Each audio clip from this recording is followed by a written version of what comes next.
Hello and welcome to this third-party risk management section and the first lecture of that in this course, AI for Risk Management and Compliance Excellence.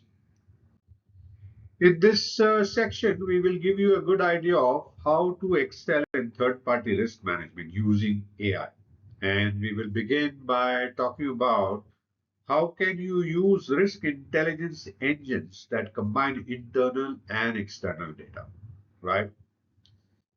So, how do you think you can use risk intelligence agencies combining internal and external data to use AI to evaluate third party risk by aggregating these data and financial signals? Any thoughts?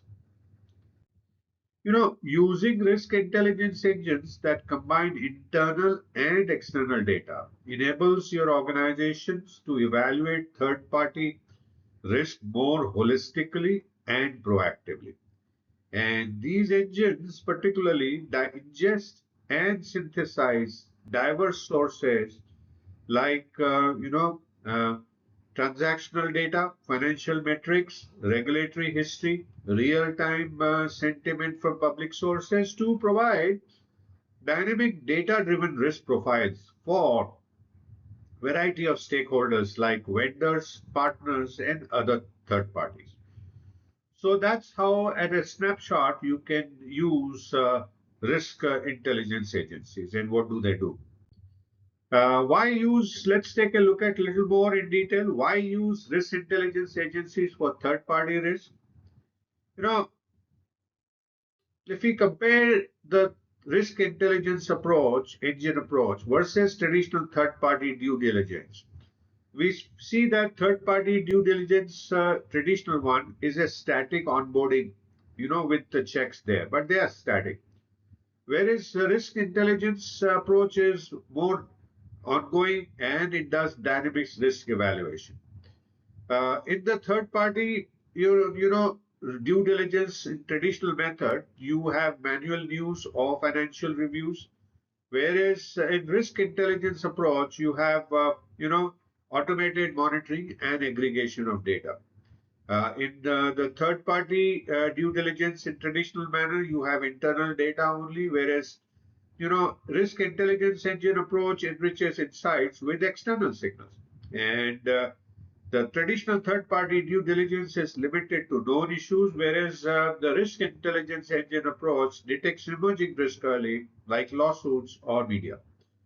So let's take a look at step-by-step approach of how risk intelligence engines work. Right.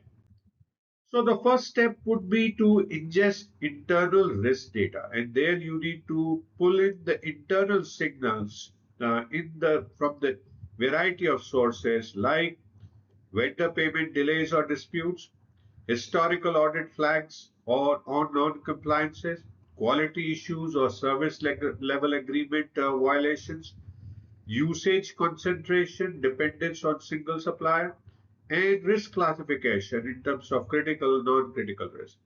And you could use variety of source systems like ERP, SAP and Oracle, and procurement Coupa, Ariba, and audit logs. So that would be the first step. Then you ingest external risk signals, and there you can look at variety of sources like public, financial, and legal data, and the variety of sources like for financial health, you could look at credit ratings, balance sheet data, solvency ratios. For legal and compliance type of data, you could look at court records, enforcement actions, section list, sanctions list. And for ownership and beneficial owners type of data, you could look at UBO databases and open corporates. What are the tools that you can use? You can use tools like Dun and Bradstreet, Moody's, LexisNexis, Refinitiv, and Sayari to extract all this data, ingest all this data. Then you have also the news and sentiment analysis to use. And there you can use NLP to analyze few things like Google News articles, blogs, and forums. You can use tone and polarity in terms of whether they are positive or negative. And you can use topics and red flags like layoffs, frauds, pollution. And you have tools like GDELT, Google News, Meltwater, Ascern, and Bloomberg NLP to look at. And you have models like BERT, FinBERT, OpenAI, API, and Spacey that you can use to do this news and sentiment analysis. The third category of external risk data is ESG and geopolitical risk feeds, and such feeds you can integrate into into your system. And these feeds are like ESG violations or controversies. Example: modern slavery. You could look at country-wise corruption index, sanctions. You could look at environmental impact reports and political unrest indicators in any system. And the providers for such kind of feeds are like S&P ESG scores, Verisk, Maplecroft, and World Bank, and ACLED. Then you need to normalize, link, and aggregate data. And what you do there, you manage entities across sources. Example, same vendor listed under multiple names, you match those, named entity recognition. Then you resolve company ID using entity resolution, as we were saying, and you tag each risk data point by, sources, internal versus external, and risk dimension, whether it is financial, legal, reputational, or ESG. So like this, you normalize, link, and aggregate data. Then you are ready to calculate composite risk scores, and you use ML or weighted rule-based scoring to generate multi-dimensional risk scores. And what are these examples? For financial risks, you could use components like credit score, payment delays, liquidity ratios. For reputational risks, your components could be negative media sentiment, lawsuits. For operational risk, it could be SLA breaches, outage reports. For compliance risk, it could be PEP or sanction hits, anti-bribery violations. And for ESG risk, you could look at environmental fines, labor issues, and diversity gap. For each vendor, you can get overall risk scores from a scale of 0 to 100, and the risk tier, whether it is low, medium, or high, and you get red flag indicators. And optionally, you can use Bayesian network, ensemble ML methods like combination of random forest and gradient boosting to calculate composite risk scores. Then you can trigger alerts and automated workflows, and you integrate your work into GRC tools like RSA Archer, ServiceNow, GRC, and LogicGate. And you could then set alert triggers to take certain action. Your alert triggers could be news mentioned, include word bankruptcy, and your action could be to escalate to risk and compliance team immediately. Your alert trigger could be ESG score if falling below 30, and then you can flag to ESG audit or policy reevaluation.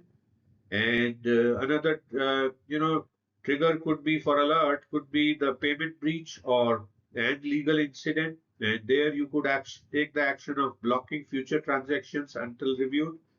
And the last thing that we have as an example is as a trigger is the multiple negative sentiment hits, where you could take the ask the system to take actions of requiring justification from the sourcing manager.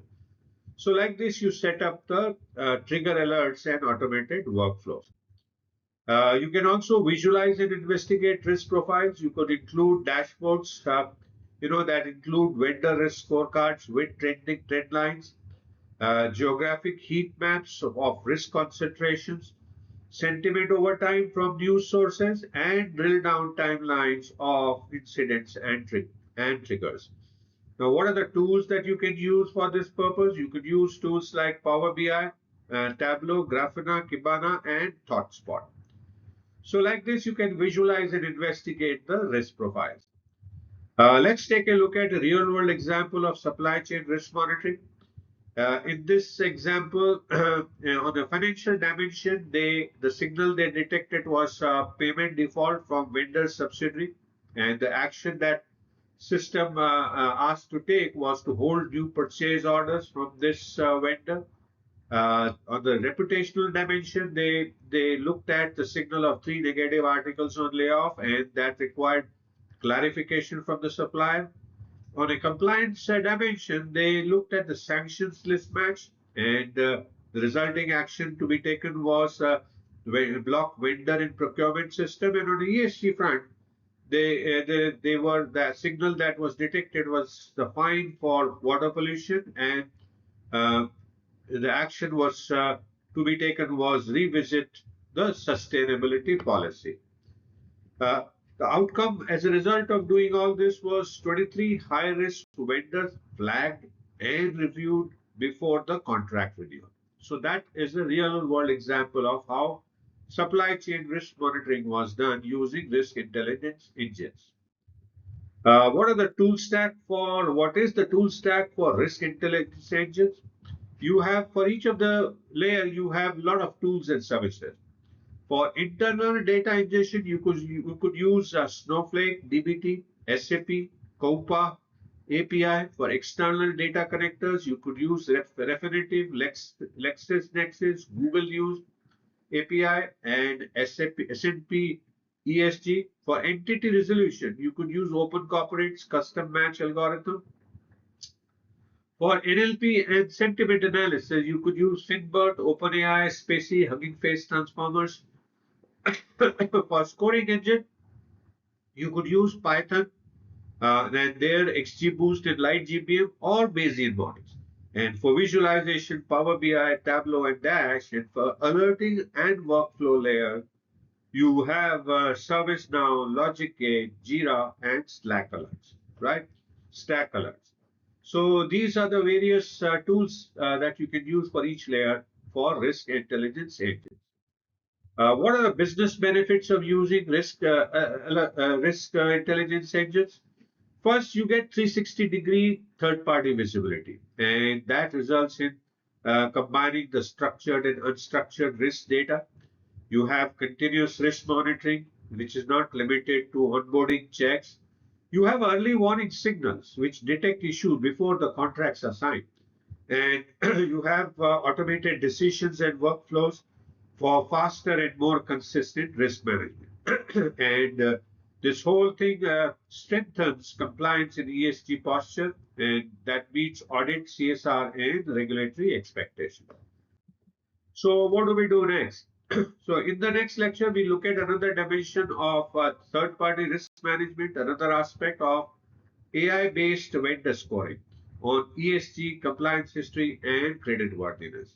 Right? So, let's take a look at that in the next lecture.